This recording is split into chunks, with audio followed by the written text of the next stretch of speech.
一环的时机大受好评 ，PV 却让人觉得官方是没活了。但事实真的如此吗？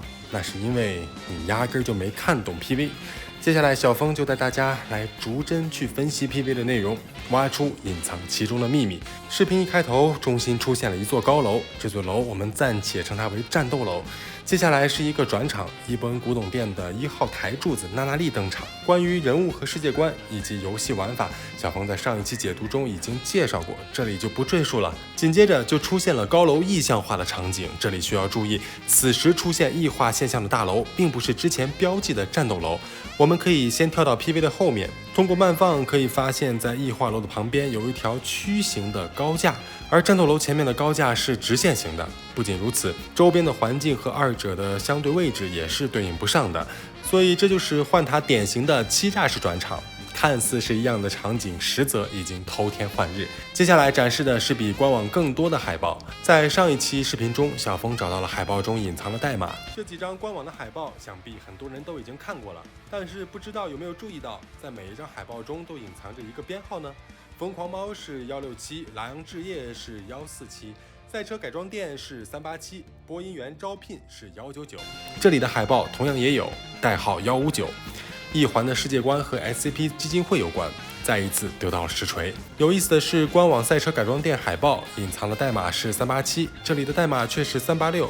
难道有2个相似的意象都藏在赛车改装店吗？这里展示的海报并不是无意义的，而是 PV 第一段内容的引子。抓捕午夜涂鸦的滑板，在一环的世界中，异常事件往往都是因为意象在作怪。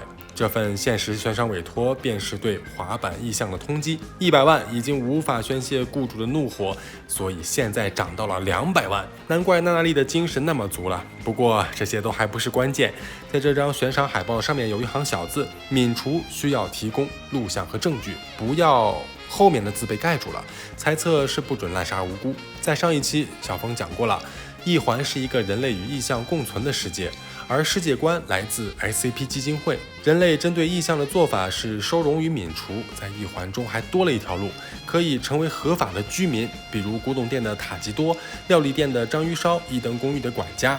尊贵的主人，欢迎回家，我是一灯公寓为您配备的私人管家。从这行小字可以看出，一环里面的意象也是享有人权的，不能随意被消灭掉。接下来便是娜娜丽的秀场时间，在一环中存在着一个特别的指标，叫做维特海默值。虽然目前不知道其意义，但从实际演示来看，异能者便是通过维特海默值的波动来追踪异象的，这是不是说明合法的异象已经被某种手段保证了数值的正常呢？接下来，娜娜丽找到了滑板的行踪。哇哦，这家伙应该就躲在附近。但是台词是有问题的，他说滑板意象躲在附近，从他站的位置和战斗楼的距离来看，起码隔着大半个城市，怎么能叫附近呢？随后画面一转，滑板意象登场了，在制作人寄语中对他有介绍，午夜疯狂涂鸦的滑板，从视角来看，滑板是可以吸附在墙上的。这次实际中，很多人对娜娜丽可以上墙感到惊叹，但也担心能力会和角色绑定。不过也不用太担心，现在还是要等意象的拓展玩法，比如说可以上墙的滑板，这种意象被收容后，能力是否能被玩家所用呢？如果可以的话，那娜娜丽的能力也没有那么必要了。滑板意象开心的来个空中华尔兹，然后被一旁的娜娜丽盯上了。此时注意，娜娜丽站的并不是地面，而是写字楼的侧面墙壁。之后两者展开了追击战，娜娜丽不愧是古董店的1号台柱子，滑板意象只有挨揍的份儿。在你追我逃的循环中，滑板意象终于逃到了轨道上，迎面而来一辆列车被他轻松躲过，但这依旧逃不出娜娜丽的追踪。滑板意象被一路追到了布置好的陷阱中，此时出场的便是头顶电视机的海獭，他也是古董店的一员，名为塔吉多。滑板意象显然被吓了一跳，早已埋伏在此的早雾出声让塔吉多闪开，掏出自己800斤的意象大锤鬼狼丸，一声爆炸后行动结束。从路人的反应来看，异能者与异象的战斗已经习以为常，他们甚至都在欣赏着烟花。这些便是 PV 的第一段内容，伊波恩古董店对滑板异象的追击战，200万方丝到手，古董店又可以运营下去了，真是可喜可贺。接下来是第二段内容，3位美少女正携带着特殊收容体毛线球前往现场。意象管理局要的这东西赶得上收加急费吗？从他们的对话可以看出，他们不属于意象管理局，但同样也不属于古董店，他们就是一环的第3方阵营博德号巴士。这是曾经一位就职一环的工作人员爆的料，他们的工作更像是雇佣兵，收钱办事，效率优先。车上的3位成员分别是开车的帽子女、拿着特殊收容体的粉毛女和坐在后排养精蓄锐的翅膀女。不出意外的话，意外来了！很不幸，他们遇到了意外。这个意外便是后面实际演示中的鬼火摩托。帽子女见状，一脚油门直接踩到底，刹车是不可能刹车的，只有漂移才是开车的硬道理。果不其然，伴随着帽子女娴熟的车技，车子开始了漂移，但特殊收容体却被甩了出去。就在这时，翅膀女临危受命，决定由自己单独去送货。她纵身一跃，接到特殊收容体毛线球之后，召唤出一辆摩托车。也不知道他有没有听到，就风驰电掣地赶往现场。此时镜头切换，另一个3人组登场，病娇女正在接着老大的电话。收指会还有5分钟开始，你们3个最好拿出合理的解释。数值会将要开始，他们却还未赶到。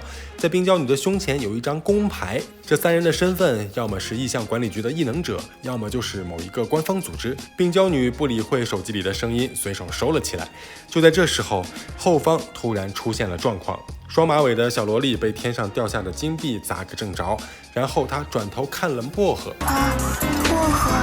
薄荷是意象管理局收容2组的预备骨干，他来这里便是要处理意象的暴走。随着3人的目光看去，街道发生了爆炸，3人的眼神立刻犀利了起来，聚光灯全力照射现场。接下来切换到了现场的直播，可以看到不仅是人，意象也被吓得落荒而逃。在大街中间有着一个异象怪物，他的身边还围绕着金币，砸小萝莉的金币正是出自他手。薄荷从远处急速奔来，身影交错间就来了一个拔刀斩。大毛异象表示还不够舒服，于是薄荷又开始了刮痧按摩连击斩，一顿操作猛如虎，一看输出不超过5，不一会儿就气喘吁吁了。特殊收容体还没解掉到吗？没错，特殊收容体正是他为了收服异象委托的。翅膀女终于姗姗来迟，一个漂亮的远投将毛线球交到了薄荷手中。毛线球、金币和大猫，你能想到什么呢？小峰怀疑暴走的异象便是招财猫，所以攻击他是真的会爆金币。病娇女看尘埃已定，也就没了兴趣，反而是白毛男硬拉着小萝莉要去帮忙。在得到特殊收容体后，薄荷也顺利的解决了招财猫，金币上面刻着字母 F。刚好与一环的货币方丝对应。到此，第2段内容结束。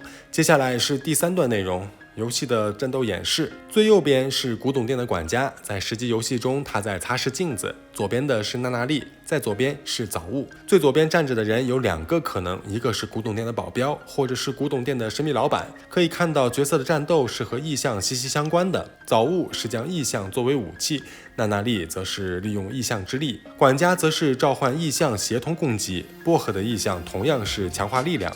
最后出现的人物是0，也就是目前最可能的主角人选。最后还出场了一个人，但看不真切，只能看得出他挺凶的。最后出现了他们面对电影意象的画面，意象的前面写着保持房间黑暗。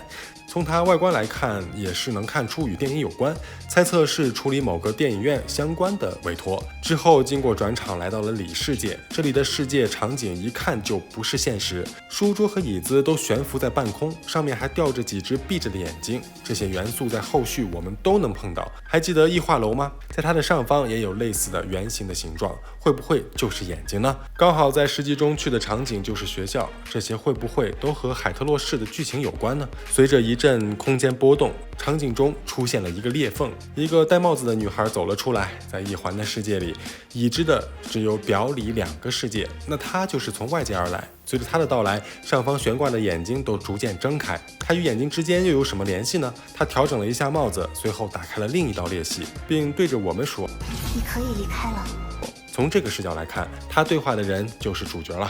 主角为什么会待在异世界中？这是游戏的开始，还还是中盘被困在这里了呢？帽子女孩是友还是敌呢？随着镜头，我们也跟着来到了海特洛市。海特洛市分为2个区域，异化楼在最远的区域，接下来的镜头又转到了战斗楼的附近，只有这边的区域是有高架铁轨的。随着视角移动，我们来到了地图的最边界，之后镜头开始快速往后拉，可以看到远处绽放的烟花。这一幕同样出现在开头，镜头继续移动，异化楼出现在画面的右侧，此时能看到楼上有一串英文字母，镜头继续移动，我们通过大桥来到了另一个区域，这个区域便是实际演示时候的区域。在海特洛市有着2座大桥，这一座是没有链锁的。随着视角继续往后，视角穿过了我们买的房子，也就是莱昂国际旗下的伊登公寓。公寓左边有着猫爬架，这里也是可以养宠物的。随着镜头继续往后，伊登公寓尽收眼底。刚才我们所在的区域便是7楼，能看到只有7楼和4楼是没有内饰的。我们住7楼，那4楼又住着谁呢？到此，海特洛市就已经展示完毕了。制作人说他们学习了城市规划，我是相信的。而且我还知道是向 EVA 学习了。EVA 的制作人安野秀明最喜欢的就是在设计中放置各种电线杆，一环确实是学到了精髓了。是不是已经准备好联动了呢？之后开始了昼夜展示。一环这次得益于单机模式，制作组也是大秀肌肉。天上的云是会变化的，街灯也是会随时间开关的，大世界的光噪会根据时间呈现不同的效果，光影直接拉满了。最后是薄荷拎着一只小黑猫的画面，这便是 PV 后面的彩蛋了。招财猫意象终于被收服了，不过应该没几个人看懂吧。PV 的内容就解读到这儿了，下期我们来分析一环的时机究竟隐藏了多少内容，带你见识一下云玩家是怎么靠云把地图跑熟的。好了，本期就到这里，关注小峰，带你体验不一样的一环塔。